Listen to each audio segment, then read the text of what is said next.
اب جن جن ممالک میں یہ واقعات ہوئے وہ سب میں آپ کے سامنے گوش گزار کروں گا، کیونکہ نوجوانوں میں بے روزگاری، مہنگائی، معاشی وسائل کی غیر منصفانہ تقسیم کی ایک سوچ آ گئی تھی کہ یہ ہمارے ساتھ ظلم ہو رہا ہے۔ جب یہ سوچ پیدا ہوتی ہے نوجوانوں میں، پھر وہ ملک انقلاب کی طرف جاتا ہے۔ نوجوان اتنے غصے میں تھے کہ ہمارے جو حقوق ہے ان کو کیوں سلب کیا جا رہا ہے۔ اب عرب دنیا میں جو نوجوان ہیں ان کی تعداد بھی پاکستان کی طرح انتہائی زیادہ ہے۔ پاکستان میں 64% آبادی کے لحاظ سے وہ تناسب ہے نوجوانوں کا، مگر عرب ممالک میں بھی بے روزگاری کی شرح بلند ہو رہی تھی پاکستان کی طرح، تو ان میں غصہ پیدا ہو گیا۔ ان کے پاس اپنے مسائل کے حل کے لیے کوئی سیاسی یا معاشی موقع ہی نہیں تھا۔ وہ احتجاج بھی نہیں کر سکتے تھے، روڈ پہ بھی نہیں نکل سکتے تھے۔ جیسے پاکستان میں بھی احتجاج اور مظاہروں، آئینی جو حق ہوتا ہے ان کو دبایا جاتا ہے۔ پاکستان کے حالات اور عرب ممالک کے وہ حالات 2010-11 کے وہ بالکل ایک ہی طرح سے ہیں۔ اسی لیے میں نے آج اس موضوع کا انتخاب کیا۔ جو سوشل میڈیا ہے اس میں بہت بڑا کردار ان تحریکوں میں ادا کیا ہے۔ انٹرنیٹ نے بھی عوام کو منظم ہونے میں، اپنی آواز اٹھانے میں، دنیا کو اپنے مسائل دکھانے کا بہترین موقع فراہم کیا تھا، اور اسی انٹرنیٹ کی وجہ سے سارے نوجوان وہ آپس میں اکٹھے ہوئے۔ بنگلہ دیش کی مثال بھی آپ کے سامنے ہے کہ نوجوانوں نے حکومت کے بالکل خلاف ان سے چھپ کر ایک زبردست تحریک بنائی۔ نوجوانوں نے واٹس ایپ کے ذریعے، سوشل میڈیا کے ذریعے، فیس بک کے ذریعے، مختلف سوشل میڈیا کے پلیٹ فارمز استعمال کر کے بنگلہ دیش میں انقلاب برپا کر دیا۔ تو پاکستانی نوجوانوں کو بھی اپنے حکمرانوں کے کان وہ تھوڑے سے کھینچنے چاہیے۔ یہ انٹرنیٹ کا زمانہ ہے۔ عرب بہار کی شروعات جو ہے وہ تقریباً دسمبر 2010 میں ہوئی تھی، اور تیونس کے ایک چھوٹے سے قصبے سے یہ تحریک چلی تھی۔ وہاں پہ ایک لڑکا تھا، سیدی بوزید اس کا نام تھا، تو وہ پھل فروخت کرتا تھا، فروٹ فروخت کرتا تھا۔ ایک دفعہ پولیس والے اس کے پاس آئے اور محمد بوعزیزی نے پولیس کی طرف سے بدسلوکی، کرپشن، ہر وقت ان سے مال لینا، پولیس والوں کی طرح جا کر اسے فروٹ وغیرہ مفت میں لینا، اس کے خلاف احتجاج کرتے ہوئے اس نے خودسوزی کی، خودکشی کی، اور اس واقعے سے پورے ملک میں آگ لگ گئی۔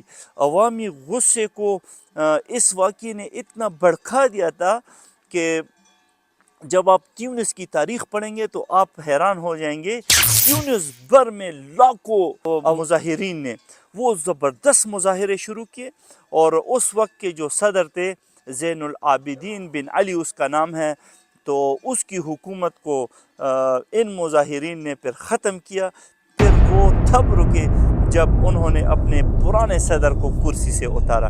اس کے بعد اس تحریک کے اثرات اپنے ملک کے علاوہ پڑوسی ممالک میں بھی اتنے پھیل گئے کہ ہر ملک میں یہ شعور بیدار ہوا کہ تیونس میں اس طرح کی تحریک کامیاب ہو سکتی ہے تو ہم کیوں نہیں کر سکتے۔ اسی لیے پھر مختصر سی تاریخ میں آپ کو بتانا چاہتا ہوں، ولاگ میرا لمبا ہو جائے گا۔ پھر مصر میں جنوری 2011 میں بھی مصری عوام نے جو 30 سالہ آمریت تھی حسنی مبارک کی، اس کے خلاف مظاہرے شروع کیے، اور آپ کو پتہ ہے کہ ان کا جو مرکز تھا وہ تحریر اسکوائر، وہ بہت مشہور بھی ہوا۔ لاکھوں لوگ روزانہ اکٹھے ہوتے، حسنی مبارک کے خلاف احتجاج کرتے۔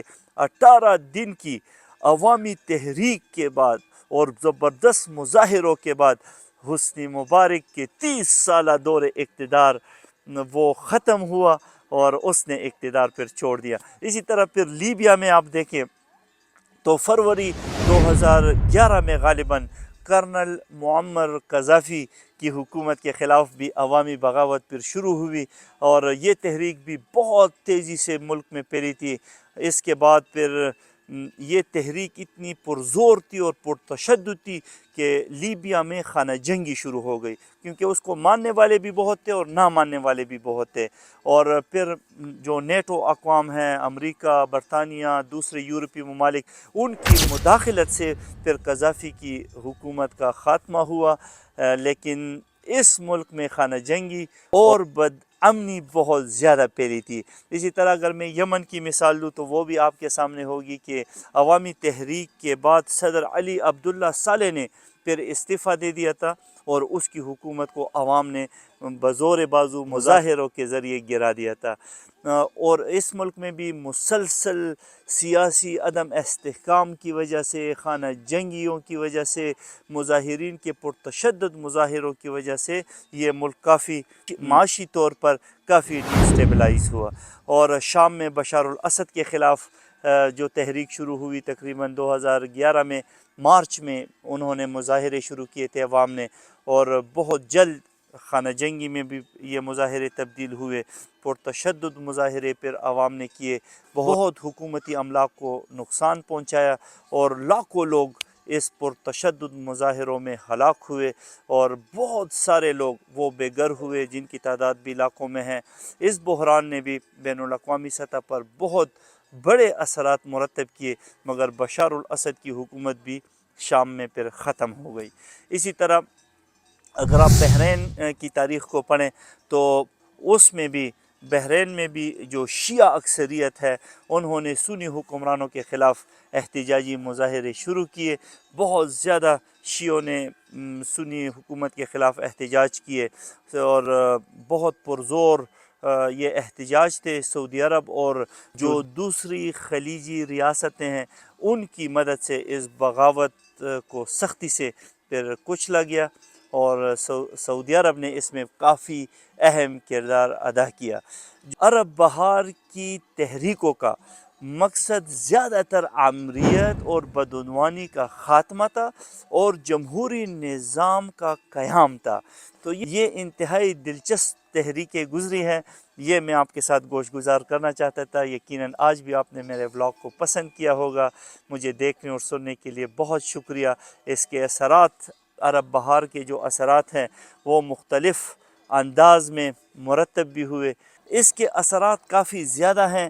تیونس واحد ملک ہے جہاں عرب بہار کے بعد نسبتاً کامیاب جمہوری تبدیلی آئی، کیونکہ وہاں جو زین العابدین کی حکمرانی تھی 30 سالہ، اس کی برطرفی کے بعد نئی آئینی اصلاحات کا قیام ہوا، اور جمہوری انتخابات جب ہوئے تو اس سے عوام بہت زیادہ خوش ہوئی، اور مختلف سیاسی گروہوں نے ایک دوسرے کے ساتھ جو تعاون کیا وہ بھی مثالی ہے۔ انہوں نے ایک دوسرے کے ساتھ تعاون کرتے ہوئے جمہوری حکومت تشکیل لی، اور تیونس ایک نئے سفر اور نئی منزل کی طرف وہ چل نکلا۔ اب شام اور لیبیا کی حالت اس سے تھوڑی سی مختلف ہے۔ عرب بہار میں شام اور لیبیا کے جو جنگی عزائم تھے اور جو ڈیسٹیبلائز کرنا تھا اپنے ملکوں کو، اس کے نتیجے میں خانہ جنگی میں وہ لوگ ڈوب گئے۔ لیبیا میں قذافی کے بعد کوئی بھی مستحکم حکومت وہ نہیں بن سکی، اور لیبیا کی جو معاشی حالت ہے وہ بھی خراب ہوئی، اور مختلف گروہوں میں وہ لوگ بٹ گئے۔ تو ایسی تحریک بھی نہیں ہونی چاہیے جس سے ملک کو نقصان پہنچے۔ اب شام میں بشار الاسد کی حکومت وہ برقرار رہی، لیکن خانہ جنگی اور بین الاقوامی مداخلت کی وجہ سے ملک بالکل تباہ ہو گیا، اور ان کے ملک کو بھی معاشی طور پر بہت زیادہ، اقتصادی طور پر وہ نقصانات پہنچے ہیں۔ اب مصر میں جو حسنی مبارک کی حکومت تھی، اس کے خاتمے کے بعد اور حسنی مبارک کی برطرفی کے بعد جو جمہوری انتخابات تھے، وہ جمہوری انتخابات ہو گئے، مگر محمد مرسی جب صدر بنے تو فوج کی مداخلت کے بعد مرسی کو بھی ہٹا دیا گیا۔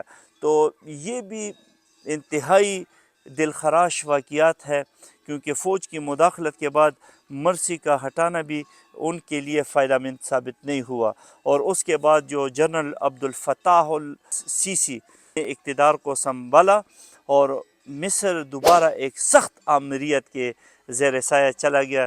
تو اتنی احتجاج کی پھر کیا ضرورت تھی کہ ملک ایک بار پھر آمریت کا شکار ہو جائے، اور عرب بہار کی جمہوری خواہشات جو ہے وہ مصر میں پوری نہیں ہو سکی، کیونکہ اب بھی وہاں پہ ایک فوجی حکمران وہ حکومت کر رہا ہے۔ تو اس طرح کے جو نتائج ہیں وہ عوامی سطح پر سیاسی بیداری میں اضافہ بھی کرتے ہیں، یہ بھی انتہائی خوشائند ہے۔ اور خاص طور پر جو نوجوانوں میں سوشل میڈیا کے استعمال نے بھی جمہوری سطح پر ایک انقلاب برپا کیا ہے، اور سوشل میڈیا کے استعمال نے جمہوری خیالات کو فروغ دیا ہے۔ ہر آدمی سمجھتا ہے، جو بچہ ہے، بچی ہے، نوجوان ہے، تعلیم یافتہ ہے، وہ اب یہ جمہوری خیالات رکھتا ہے اور سمجھتا بھی ہے۔ بین الاقوامی سطح پر عرب عوام کے مسائل کو اجاگر کرنا، یہ ان کا خاص مقصد تھا۔ عرب بہار کی وجہ سے چند ممالک وہ خانہ جنگیوں کا شکار ہوئی، سیاسی عدم استحکام نے بھی جو عرب بہار کے ممالک ہیں، جو خلیجی ممالک ہیں، ان میں معاشی بدحالی کو فروغ دیا، اور بے گھر افراد کی تعداد بہت زیادہ بڑھ گئی، تو انسانی بحرانوں نے بھی اس سے کافی جنم لیا۔ کئی ممالک آج تک اس کے خلاف برسر پیکار ہے کہ ہم کس طرح اپنے اقتصادیات کو ٹھیک کریں، اپنے معاشی حالات کو ٹھیک کریں، اور ہم ان مسائل سے اب نکل جائیں۔ تو عرب بہار کی تحریکوں نے جہاں مختلف حکومتوں کو گھٹنے ٹیکنے پر مجبور کیا، وہیں کئی حکومتوں کو نئے چیلنجز کا سامنا بھی ہے، اور اس پر انتہائی محنت کی اب ضرورت ہے۔ تو عرب بہار کی تحریکوں میں عوامی شرکت بڑی تعداد میں ہوئی، بہت زیادہ لوگ اکٹھے ہوئے، لاکھوں کی تعداد میں لوگوں نے وہ مظاہرے کیے، لوگوں نے اپنی زندگیاں خطرے میں ڈال کر آمریت کے خلاف زبردست مظاہرے کیے، تاکہ ان کے ملک وہ جمہوری طور پر اپنے پاؤں پر کھڑے ہو سکیں، اور یہ عوام اپنے لیے ایک بہترین مستقبل کا تعین کر سکیں۔ اس کے جو بین الاقوامی دباؤ ہے اس پر میں تھوڑی سی بات کروں گا۔ کئی ممالک میں اگر آپ نے سوچا ہو تو بین الاقوامی دباؤ خاص طور پر مغربی ممالک اور اقوام متحدہ کی جانب سے بھی جو 30 سالہ آمریت تھی، اور ان حکمرانوں کو اقتدار چھوڑنے پر مجبور کیا گیا، اور مغربی ممالک نے اقوام متحدہ کے ساتھ مل کر عرب بہار اور خلیجی ممالک میں، عرب ممالک میں ان تحریکوں کو سپورٹ کیا ہے، اور ان آمروں کو حکومت چھوڑنے پر مجبور کیا ہے، جو کہ دوسرے ملک میں مداخلت سے بھی تشبیہ دی جاتی ہے، اور دنیا کے کافی سارے لوگ اور ممالک یہ سمجھتے ہیں کہ یہ داخلی مداخلت ہیں، جو کہ ان ممالک کی طرف سے نہیں ہونی چاہیے۔ اس کے علاوہ داخلی اختلافات اور گروہی تقسیم بھی بہت زیادہ اس کے نتائج وہ سامنے آئیں۔ شام، لیبیا، یمن میں عرب بہار کے بعد جو سیاسی گروہوں میں اتحاد قائم نہ ہو سکنا، یہ انتہائی دکھ کی بات ہے، جس کی وجہ سے خانہ جنگیاں بھی شروع ہوئی، اور عوام اب تک ان مسائل کو فیس کر رہے ہیں۔ یہ چیز بھی ذہن میں رکھنی چاہیے، کہیں ہم اپنے ملک کو فائدے کی بجائے نقصان میں نہ دھکیل دیں۔ لیبیا اور شام میں بین الاقوامی طاقتوں کی مداخلت نے بحران کو مزید پیچیدہ کیا ہے، اسی لیے میں کہتا ہوں کہ دوسرے ملکوں میں سیاسی مداخلت وہ بالکل نہیں کرنی چاہیے۔ شام میں ایران، روس اور امریکہ کی مداخلت نے خانہ جنگی کو طویل بنا دیا، اور اس سے لاکھوں لوگ وہ مر گئے، اور لاکھوں لوگ وہ بے گھر بھی ہوئے۔ اب فورسز کا جو کردار ہوتا ہے، وہ سیکیورٹی کے نام پر فوجی جو کردار ادا کرتے ہیں، یہ بھی انتہائی غیر مناسب تھا۔ کئی ممالک میں فوج اور سیکیورٹی ادارے آمریت کے ساتھ کھڑے رہے، اور عوامی احتجاج کو دبانے کے لیے انہوں نے طاقت کا استعمال کیا، اور انہوں نے نہ صرف سیدھی گولیاں عوام پر چلائی، بلکہ وہ اس احتجاج کو دبانے کے لیے ہر قسم کے حربے وہ استعمال کر رہے تھے۔ اس کی وجہ سے جو جمہوری تبدیلی تھی وہ بھی ممکن نہ ہوئی، اور عوام منتشر ہو گئے۔ بہت ساری سیاسی پارٹیوں نے اپنے مستقبل کے لیے پھر فوجی آمروں کے ساتھ وہ ساز باز کی، ان کے ساتھ مختلف جو سازشیں تھی ان کا شکار ہو گئے، اس لیے وہاں پہ جمہوریت قائم نہ ہو سکی۔ عرب بہار کی تحریکوں میں جو مؤثر سیاسی قیادت تھی، وہ اس کی کمی لوگوں نے محسوس کی، کیونکہ انقلاب کے بعد ملک کو ایک مستحکم جمہوری نظام کی طرف وہ لے جا سکتی تھی اگر ان کے پاس قیادت ہوتی اور زیرک سیاستدان ہوتے، پرانے سیاستدان اگر ان تحریکوں کو لیڈ کرتے تو اس کا بہت زیادہ فائدہ ہو سکتا تھا۔ اس طرح عرب بہار ایک تاریخی تحریک تھی جس نے عرب دنیا میں جمہوریت اور اصلاحات کے لیے امید بھی پیدا کی، لیکن اس کے نتائج مختلف ممالک میں مختلف طور پر وہ سامنے آئے۔ اس کو سمجھنے کی انتہائی سخت ضرورت ہے، پھر ہم انقلاب کی طرف بڑھ سکتے ہیں۔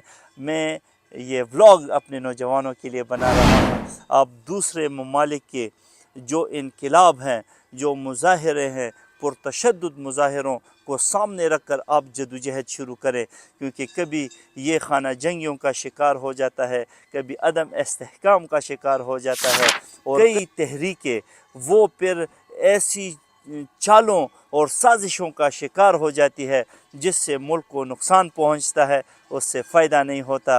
ہمیں بنگلہ دیش کو سامنے رکھ کر کام کرنا چاہیے۔ بنگلہ دیش کے نوجوانوں نے کمال کیا ہے، انہوں نے بھی زبردست کامیابی حاصل کی ہے۔ ہمیں سوچ سمجھ کر قدم اٹھانا ہے۔ پاکستان کسی بھی مزید تباہی کا متحمل نہیں ہو سکتا۔ دہشت گردی نے بھی ہمیں بہت سارا نقصان پہنچایا ہے اور پاکستان نے بہت سارے مسائل کا سامنا کیا ہے۔ ہمیں سوچ سمجھ کر قدم اٹھانا ہے تاکہ ہم پاکستان کو ایک عظیم اور کامیاب قوم بنا سکیں اور اپنے ملک کے لیے ہم کام کر سکیں۔ بہت شکریہ مجھے دیکھنے اور سننے کے لیے، آپ سب کا مشکور ہوں۔ السلام علیکم ورحمۃ اللہ۔